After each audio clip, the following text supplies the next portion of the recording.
the significance of what these figures were here. So this is the red heifer sacrifice and the place where Yeshua was crucified, which was specifically outside the fence.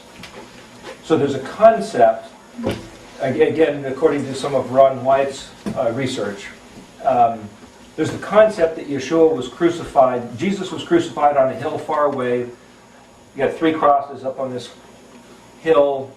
Jerusalem was somewhere else. We have this image. But according to Ron Wyatt's study, which again I can't authenticate, but which is to just say this is the picture, that it was actually at street level, right on the main walkway, where the Romans would crucify people, is right in your face. So it's not like way out there that you got to go visit this site way out there, but it was like right on downtown Broadway. Right there, 3 crosses stuck in these holes that are in the ground with a sign behind them saying what their offense was. So as you walked by, it's right at eye level. You're looking at this guy that could be you if you messed with the government, which is a whole different picture. It's kind of up close and personal. So the idea that it was outside the gate, it wasn't in a private space and it wasn't in some remote place, it was right outside the gate. Just like the altar of sacrifice was right inside the gate. So on the one hand, what this is a picture of is that the only way you're allowed in the gate is that you become qualified first. You become qualified because of the red heifer, the ashes of the red heifer. They burned the red heifer's carcass down to ash and then mixed the ash with water and put some of the ash water on you, and that was, you might say, a ceremonial or symbolical cleansing, but nevertheless it was a mandate of Torah that the priest cleanse with the ashes anybody that wants to enter into the kingdom. Now, according to this model type here, out here's the darkness and in here is light. So if you picture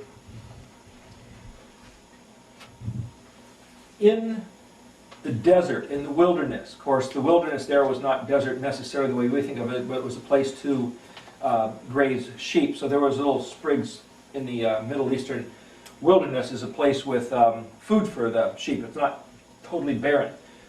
But here's a picture. It's darkness. All out there, and then here's this white fence with the 4-color door. And then here's this other structure inside. And above it is this pillar of fire at night above the Ark of the Covenant. Now, just as a picture type, it seems to me that if this is like 9 feet tall, say, and you're like a 6-foot, 5-foot person, it would make this white linen fence glow like this lampshade. This white fence is glowing in the darkness of the wilderness. Okay, now that's a picture. So what happened on the first day of creation? It was darkness, right? And the earth was without form and void, and darkness was on the face of the deep. And the first thing spoken by the Creator was, Elohim said, Yehi Or, Vayehi Or. Yod, He, Yod, Aleph, Vav, Resh. It's translated in English, let there be light. And Vav, the connector, Yehi, Or. So it's translated, and there was light. Well, just to go here real quick, to show you one little problem with English and Hebrew, these words are the same. Light equals light. But we're told that this means, let there be, and this means, and there was. Well, the problem is, this is kind of like speaking a future tense, like allow this to come about, and this says it already did. But yet it's the exact same word. So what's it mean? Can they not tell the difference between past tense and future tense? So suddenly, based on this one word, you say, well, how do you read Hebrew? What about that word means past or future? How do you tell the difference? We'll get to that. The point is, when he said, let there be light in the darkness, it's kind of like before his presence showed up, there was darkness and there was a big white fence. And if there's nothing backlighting the big white fence, it's going to look dark in the wilderness. Soon as the presence of the Almighty showed up as a pillar of fire and the light came through the fence would look like it's glowing. So the idea of a glowing fence in the darkness is the pattern of the Mishkan Ket I see lines up with the day one of creation. Is that pretty easy to follow? Kind of a parallel concept, theme. Now, let's look at the festivals. The first festival is Pesach. Now, what happened at Pesach is the Israelites were enslaved in Egypt. It was a time of bondage and oppression and restricted liberty. You could call that darkness. At Pesach, they were told, kill a lamb, take its blood, pin it on the doorposts of your house. The death angel passing over would kill the firstborn of everyone whose house did not have the blood on it. And right after that, it was the next day, that they were actually forcibly evicted by Pharaoh and told to leave to go to the wilderness to worship their Elohim.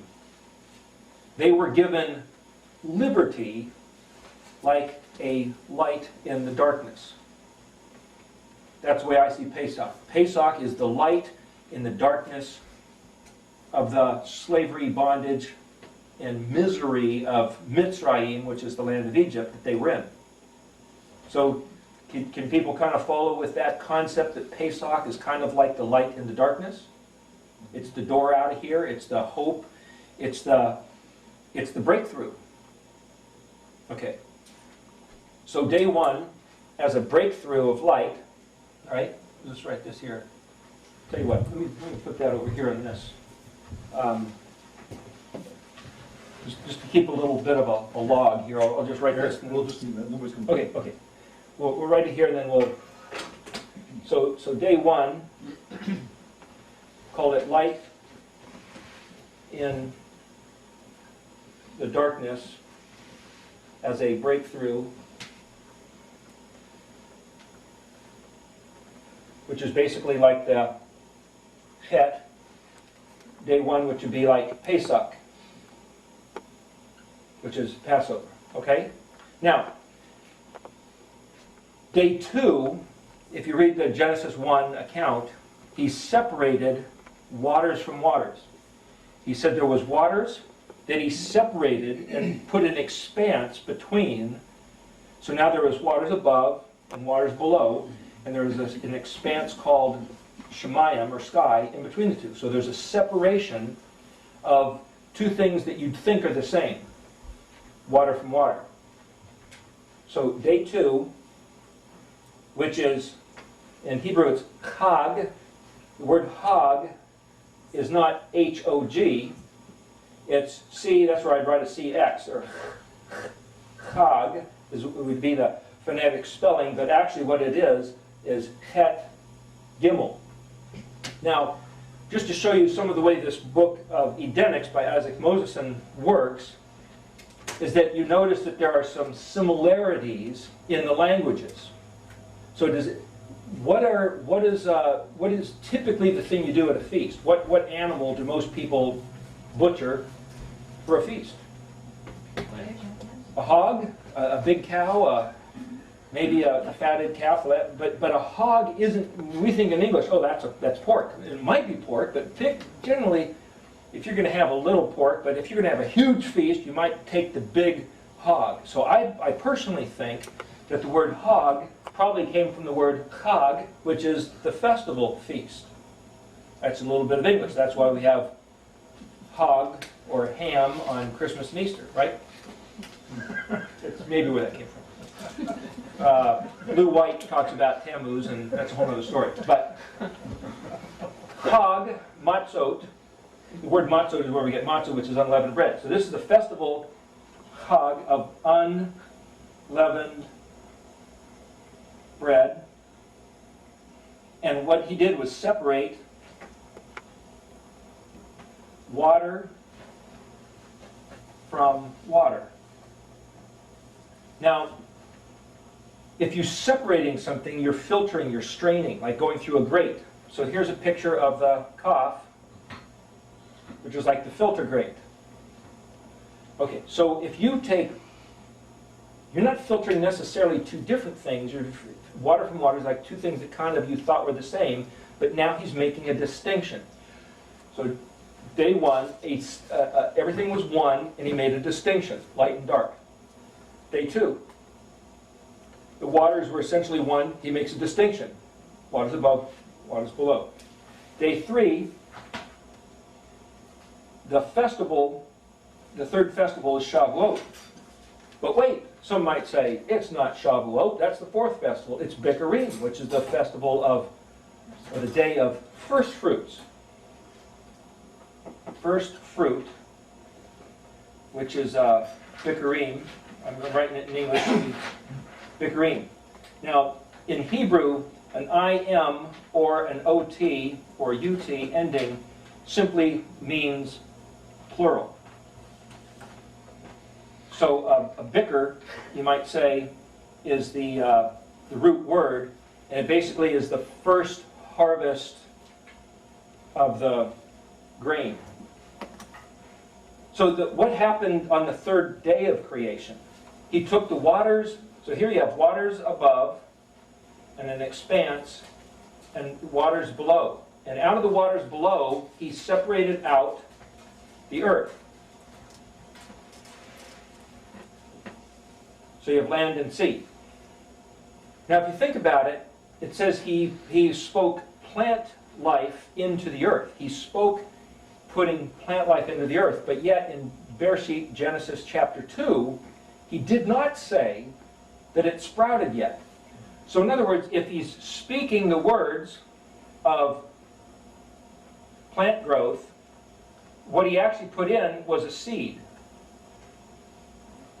The plants didn't happen, it says, until after man was on the earth, because there was no one to, it hadn't rained, no one to till the soil, no one to effectively water, because the word till, you got to say, well, does that mean, was Adam actually out there with a hoe and scraping up? He didn't actually do that kind of work until after he was kicked out of the garden. What did he do in the garden? These are all other stories, but I'm saying you have to start reading things a little carefully, more carefully when you're doing Hebrew. But at least he spoke the seed into the earth. Now, if you think about a picture, you can't compress and mold water. Water takes whatever shape that the container is put in. But clay, you can mold. So for him to pull earth, clay, essentially, out of water, it was Adam that he pulled out of the clay and gave it a shape.